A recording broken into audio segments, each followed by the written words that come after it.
À Monaco, on connaît le rugissement des Formule 1. Mais ce week-end de juillet, c'est sur l'eau que la Principauté joue à domicile.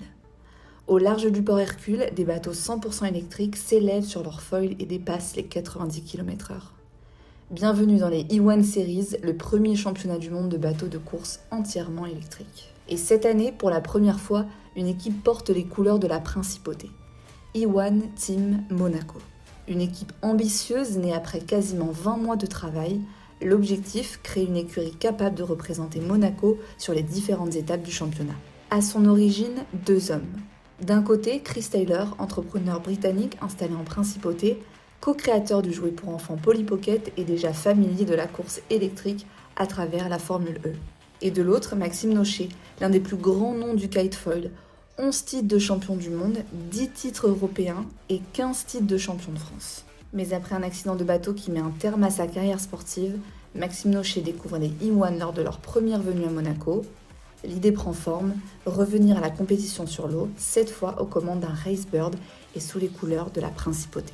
Dans un championnat où les équipes sont associées à des personnalités comme Didier Drogba, Tom Brady ou encore Will Smith, Team Monaco a choisi une autre voie. Ici, la star, c'est Monaco.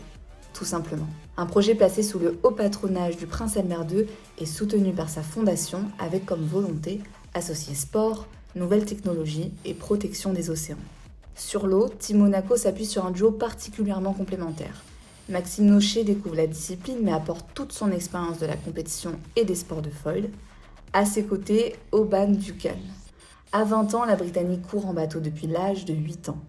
Elle a participé aux premiers essais du Racebird avant même la création du championnat et a disputé les 2 premières saisons sous les couleurs de Team Drogba. La plus jeune du duo est donc aussi la plus expérimentée en E1. Autour d'eux, une jeune équipe d'ingénieurs, dont certains se sont déjà illustrés à Monaco en remportant le Monaco Energy Boat Challenge. Une équipe entièrement nouvelle qui doit apprendre vite, car lorsqu'elle débute sa saison à Jeddah, ses concurrents possèdent déjà 2 années d'expérience. Les progrès pourtant ne tardent pas.